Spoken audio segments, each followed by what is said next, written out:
تو وہ مزدور تھا لیکن اپنی جگہ پہ بیٹھ کے قرآن پڑھ رہا ہے. مجھے اس کا قرآن پڑھنا بڑا پسند آیا.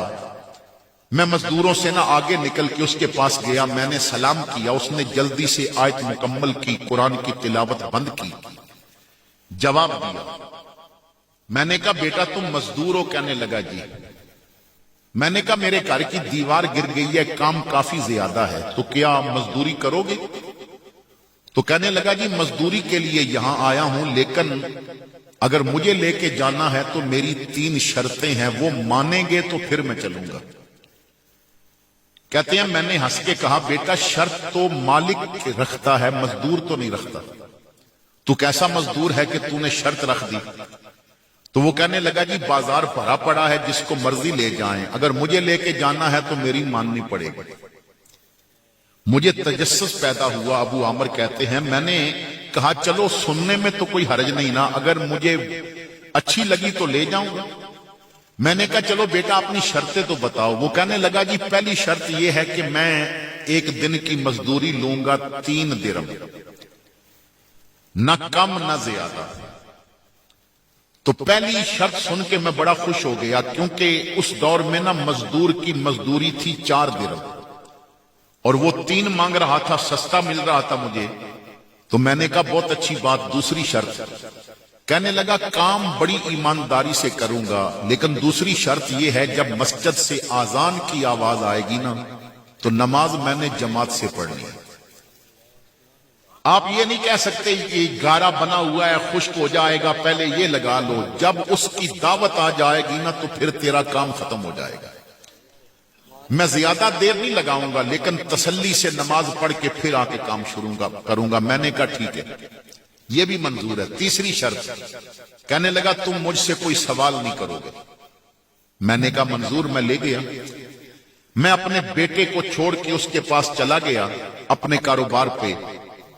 عصر کی نماز پڑھ کے میں نے دکان جلدی جلدی بند کی, جاؤں آج اسے فارغ بھی کرنا ہے, پیسے بھی دینے ہیں, دیکھوں کام کیسا ہوا. میں جب گھر میں داخل ہوا نا تو بیٹا مجھے دیکھ کے دوڑتا آیا اور مجھے کہنے لگا ابا یہ فرشتہ کہاں سے اٹھا لایا تھا؟ میں نے کہا کیوں؟ کہتا ہے ابا یہ کیسا مزدور ہے, سارا دن بڑے ایمانداری سے کام کرتا رہا ہے, مگر دن جوں جوں گزرتا جا رہا تھا نا اس کی زبان پہ درود زیادہ ہوتا جا رہا تھا. اور ابا یہ ایسا بندہ ہے کہ آج بڑے عرصے کے بعد میں نے ظہر عصر یہ جماعت کے ساتھ پڑھی ہے. یہ مجھے بھی مسجد لے گیا تھا. میں جب اندر آیا دیکھا تو عام مزدور جو کام 2-3 دنوں میں کرتا تھا اس نے 1 دن میں اتنا کام کر دیا تھا. میں بڑا راضی ہوا. وہ جانے لگا تو میں نے 4 درم نکال کے, بازار کا ریٹ 4 تھا تو میں نے 4 نکال لے. میں خوش ہو گیا اس پہ. اس کے ہاتھ پہ رکھے, اس نے 4 دیکھے تو 1 اٹھا کے واپس کر دیا. کہنے لگا 3 کا سودا ہوا تھا, 3 مزدوری میں نے مانگی تھی, چوتھا نہیں دوں گا. میں نے کہا بیٹا تیرا نام کیا ہے؟ کہنے لگا یہ بھی طے ہوا تھا تو کوئی سوال نہیں کرے گا, یہ میری شرط تھی کہ تو نے کوئی سوال نہیں کرنا. وہ چلا گیا. ابھی کچھ کام رہتا تھا. میں دوسرے دن پھر چلا گیا بازار. چوک میں مزدور بیٹھے تھے مگر وہ نظر نہ آیا. میری نظریں تو اسے تلاش کر رہی تھی. تو میں نے مزدوروں سے پوچھا وہ تمہارا ساتھی کہاں ہے؟ اس نے کہا وہی جو نام نہیں بتاتا. میں نے کہا ہاں وہی جو نام نہیں بتاتا. کہنے لگے اگر اسے لے کے جانا ہے نا تو کل ہفتہ تھا تو لے گیا تھا, اب ہفتے کو آئے گا. وہ صرف 1 دن کام کرتا ہے. تو میں نے حیران ہو کے پوچھا 1 دن کام کرنے کی کیا وجہ ہے؟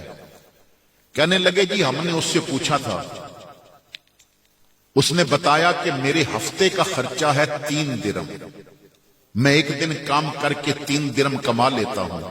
وہ کہتے ہیں کہ مجھے نا بات سن کے اس سے اور بھی زیادہ پیار ہو گیا. میں نے کہا گھر کی دیکھ بھال ہو جائے گی, دیوار اسی سے بنوا دی ہے. ہفتے کا میں نے انتظار کیا, اسے لے کے آیا. اس نے بڑی ایمانداری سے کام کیا. میں نے کچھ اس کی باتیں دیکھی, میرے دل نے گواہی دی یہ بندہ کوئی اللہ کا ولی ہے.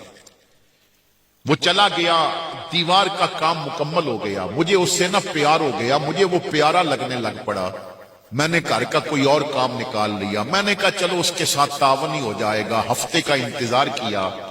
میں اسے جب لینے گیا تو وہ بازار میں موجود نہیں تھا. میں نے ہنس کے اس کے دوستوں سے پوچھا کہ آج تو اس کا ورک ڈے ہے, آج تمہارا دوست نظر نہیں آیا. تو وہ کہنے لگے کہ 2-3 دنوں سے بیمار ہے, سخت بخار ہے اسے.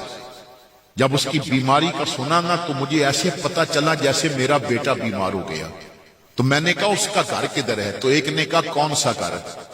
وہ بغداد کے قبرستان کے درمیان میں ایک جھگی میں رہتا ہے, ایک کٹیا اس نے بنائی ہے, تنے تنہا وہاں رہتا ہے. کہتے ہیں مجھے نا گویا بجلی کا کرنٹ لگا, میں دوڑ پڑا بغداد کے قبرستان کی طرف. جب وہاں پہنچا تو میں نے دیکھا ایک چگی, ایک کٹیا نظر آئی. میں اس کے قریب گیا تو باہر جو لکڑ کی چوب تھی میں نے اس پہ دستک دی تو اندر سے اس نے کہا ابو عامر میں اکیلا ہوں, آپ آ سکتے ہیں اندر. میں اندر گیا تو میں نے پوچھا تجھے کس نے بتایا کہ باہر میں ہوں؟ ہنس کے کہنے لگا جو اسے پہچان لینا دنیا شیشے کی طرح اس کے سامنے آ جایا کرتی ہے. تو میں کیونکہ اس کا بن گیا تو اس نے ساری کائنات میری بنا دی. ہاتھ لگایا نہ تو تپ رہا تھا بخار میں. میں نے کہا بیٹا میں حکیم میرا دوست ہے, میں اسے لے آتا ہوں, وہ تجھے دیکھے گا, تجھے دوائی دے گا. اس نے میرا بازو پکڑ کے کہا بیٹھ جاؤ ابو عامر, اب دوائیوں سے بات آگے نکل چکی ہے, یار نے بلا بھیجا ہے, اب واپسی کا وقت آ گیا ہے, اب میں روکے بھی نہیں روک سکتا, بس میرا وقت پورا ہو گیا ہے. میں بیٹھ گیا تو میں نے کہا بیٹا میرے لائق کوئی حکم؟ کہنے لگا اگر آپ کر سکتے ہیں تو 2 کام ہیں, اگر وہ کر دیں. تو میں نے کہا بیٹا تم بتاؤ میں کروں گا.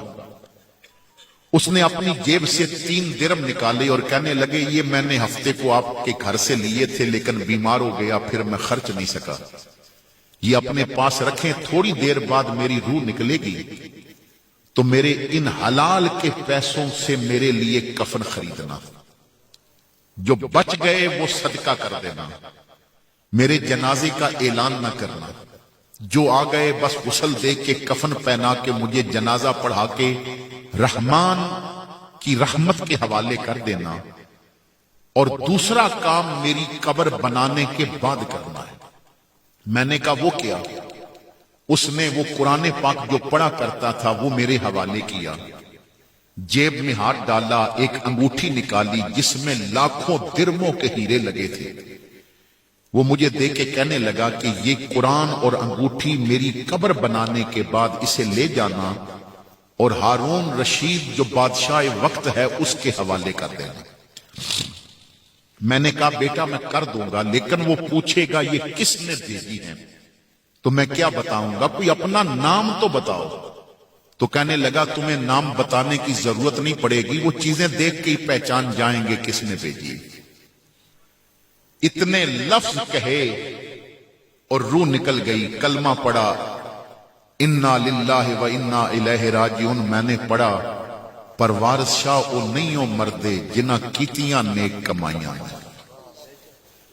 وارث شاہ او نہیں مردے جنہ کیتیاں نیک کمائیاں نے. سامنے قبر ہو تو فاتحہ پڑھنے والے نہیں ہوتے. کہتے ہیں میں نے مزدور کو بلایا, بازار گئے, کفن خریدا, پھر غسل دیا. میں بڑا حیران تھا کہ ہم 2 بندے ہیں تو جنازہ تو اس نے منع کیا اعلان نہیں کرنا. ہم جب اس کی چارپائی اٹھا کے خیمے سے باہر نکلے, وہ جھگی سے باہر نکلے, تو کہتے ہیں میری آنکھیں پھٹی کی پھٹی رہ گئیں. میں نے بغداد میں عمر گزاری تھی پر آج تک اتنا بڑا جنازہ نہیں دیکھا. پتہ نہیں دنیا کہاں سے آ گئی, پتہ نہیں انسانی شکل میں فرشتے آئے تھے اس کا جنازہ پڑھنے کے لیے. کہتے ہیں بڑے اعزاز کے ساتھ اس کا جنازہ پڑھا گیا, اسے دفن کیا گیا, لوگ چلے گئے, وہ مزدور بھی چلا گیا. میں تنے تنہا اس کی قبر پہ آنسوؤں کا چھڑکاؤ کرنے بیٹھ گیا. اتنا پیارا رب کا اور مجھے اس کا نام بھی نہیں پتا. بڑی دیر بیٹھا رہا, پھر اس کی وصیت یاد آئی. میں نے قرآن اور انگوٹھی ایک تھیلے میں ڈالے. میں شاہی محل میں گیا, دروازے پہ جا کے دربان سے کہا کہ ہارون کے لیے ایک امانت ہے میرے پاس, اسے بتاؤ کہ ابو عامر نام کا ایک بندہ ہے, میں تاجر تھا, مجھے دنیا جانتی تھی, مجھے اندر بلایا گیا، بادشاہ تخت پہ بیٹھا تھا، دربار میں امراء بیٹھے ہیں۔ تو ہارون رشید نے کہا ابو عامر کیا ہے تیرے پاس، کون سی امانت لے کے آئے ہو؟ کہتے ہیں میں نے تھیلے میں ہاتھ ڈالا، قرآن اور انگوٹھی جب اکٹھے باہر نکالے، ہارون جلدی سے کھڑا ہو گیا اور مجھے کہنے لگا یہ انگوٹھی والا کدھر ہے، وہ کدھر ہے جو یہ قرآن پڑھا کرتا تھا؟ تو میں نے کہا انا للہ و انا الیہ راجعون۔ میرے لفظ سن کے ہارون بے ہوش ہو کے زمین پہ گر گیا، اس کی تلیاں ملی گئیں، اس کو پانی پلایا گیا۔ تھوڑی دیر بعد جب ہوش آیا، ہارون کہتا ہے مجھے اس کی قبر پہ لے چلو، میں اور ہارون، تیسرا کوئی آدمی نہیں، ہم جا رہے ہیں۔ ہارون مجھ سے پوچھتا ہے تو اسے کیسے جانتا تھا؟ میں نے کہا وہ مزدور تھا، 2 دفعہ اس نے میرے گھر مزدوری کی۔ ہارون رک گیا، سکتے میں آ گیا، کہنے لگا وہ مزدوریاں کرتا تھا؟ میں نے کہا ہاں مزدوریاں کرتا تھا۔ پھر ہم آگے چلے، جب قبرستان پہنچے تو میں نے قبر کی طرف اشارہ کیا، ہارون دوڑا اور قبر پہ گر گیا، مٹی اٹھا کے اپنے چہرے پہ ملتا ہے، قبر کو جپھی ڈالتا ہے، قبر کو چوم رہا ہے۔ میں نے کہا بادشاہ میرا کلیجہ پھٹ جائے گا، ایک گمنام فقیر کی قبر پہ ہفت تکلیم کا حکمران یوں رو رہا ہے اور قبر کے بوسے لے رہا ہے، اس نے کچھ نہیں بتایا تھا، تو بتا دے یہ کون تھا؟ ہارون کہنے لگا ابو عامر میرا سکا بیٹا تھا، یہ وقت کا شہزادہ تھا، یہ بڑی عیاشی کی زندگی گزارتا تھا، پورے محل میں اس کا کمرہ سب سے شاندار کمرہ تھا، یہ اپنے دوستوں کے ساتھ محل میں بیٹھ کے عیاشی کر رہا تھا اور رنگ و رلیوں کی محفل منائی جا رہی تھی، راگ اور شباب سب کچھ تھا یہاں پہ۔ ایک قاری سفر کر رہا تھا اور دوران سفر قرآن کی تلاوت کر رہا تھا، جب وہ اس کے کمرے کی کھڑکی کے قریب سے گزر رہا تھا تو اس کی زبان پہ قرآن کے یہ لفظ آئے الم یعن للذین آمنوا ان تخشع قلوبہم لذکر اللہ، کیا ابھی مومنوں کے پہ وہ وقت نہیں آیا کہ ان کے دل رب کی یاد کے لیے تیار ہو جائیں؟ کیا ابھی وہ وقت نہیں آیا کہ دل اس سے ڈر جائیں؟ کیا ابھی وہ وقت نہیں آیا کہ دل اس سے جڑ جائیں؟ کیا ابھی وہ وقت نہیں آیا کہ دل اس کے لیے فارغ ہو جائیں؟ کیا ابھی وہ وقت نہیں آیا کہ دلوں میں اس کی یاد آ جائے؟ وہ پتہ نہیں کون سا لمحہ تھا اور ہدایت کے کون سے تیر تھے، میرے بیٹے کے ہاتھ میں جام تھا، نیچے گرا دیا، سجدے میں گر گیا، کہنے لگا کیوں نہیں تو نے پکارا، میں حاضر، وقت آ گیا تیری یاد کا، وقت آ گیا تیری دوستی کا، وقت آ گیا تجھ سے ڈرنے کا۔ دوستوں کو نکال دیا، مجھے کہنے لگا ابا میں نے رب کو تلاش کرنا ہے، میں تیرا محل چھوڑ کے جا رہا ہوں۔ میں نے کہا بیٹا تو محل چھوڑے گا پریشان ہو جائے گا، نازوں کا پلا ہے، گدوں پہ سونا سیکھا ہے، نرم بستر تیرے لیے بچھائے جاتے ہیں، کہاں جا کے رب کو ڈھونڈے گا؟ وہ کہنے لگا ابا میں چاہے جیسا بھی ہوں مگر اتنی تو خبر رکھتا ہوں، نرم گدوں پہ رب نہیں ملتا، ولیوں کے مسلوں پہ رب ملا کرتا ہے۔ وہ کوئی ایسا ڈھونڈوں گا جو مجھے اس تک پہنچا دے۔ وَاتَّبِعْ سَبِيلَ مَنْ أَنَابَ إِلَيَّ، میرا اللہ فرماتا ہے جو مجھ تک پہنچا ہے تو اس تک پہنچ دے، وہ تجھے میرے تک پہنچا دے گا۔ کسی ایسے کا دامن پکڑ جو مجھے جانتا ہو، جو مجھے پہچانتا ہو، وہ تجھے میرا رستہ دکھا دے گا۔ تو میں جاؤں گا، ضرور جاؤں گا۔ بڑا سمجھایا، جب نہ رکا تو میں نے اپنی انگلی سے یہ انگوٹھی جس میں لاکھوں درموں کے ہیرے تھی اتار کے دی، اچھا یہ رکھ لے، اگر مشکل وقت آئے ایک ہیرا نکال کے بیچے گا، تیرے کئی مہینے آرام سے گزریں گے، لے لے میرے بیٹا یہ رکھ لے۔ مجبور کیا تو انگوٹھی لے کے اس نے پہن لی۔ اب نکلنے لگا تو اس کی ماں زبیدہ مسلے پہ بیٹھی تھی، آواز دے کے کہتی ہے بیٹا اگر جا رہا ہے رب کو تلاش کرنے، باپ نے ہیرے کی انگوٹھی دی رکھ لی، یہ رحل میں جو قرآن پڑھا ہے نا یہ تیری ماں پڑھا کرتی ہے، اسے بھی ساتھ لے جا، فیصلہ وقت کرے گا کہ باپ کے ہیرے رب تک پہنچاتے ہیں یا ماں کا دیا قرآن رب تک پہنچاتا ہے۔ لے کے جا قرآن، یہ قرآن تیری رہنمائی کرے گا۔ میرا بیٹا پھر انگوٹھی اور قرآن لے کے چلا گیا۔ آج کئی سال گزر گئے، مجھے نہیں پتا وہ کہاں گیا، کیا خبر تھی اسی شہر میں وہ لوگوں کی مزدوریاں کرتا ہے اور باپ تخت پہ بیٹھا ہوا ہے۔ آج کئی سالوں کے بعد میرے بیٹے نے انگوٹھی بھی واپس بھیجی، قرآن بھی واپس بھیجا۔ ابو عامر دیکھ، ایک ہیرا بھی نہیں نکلا، اس نے ایک پیغام بھیجا ہے مجھے، ابا تیرے دیے ہیرے کسی کام نہیں آئے مگر ماں کے دیے قرآن نے مجھے خدا سے تعارف کرا دیا ہے اور خدا تک پہنچا دیا۔ آج وہی قرآن ہم نے الماریوں میں بند کیا ہوا ہے۔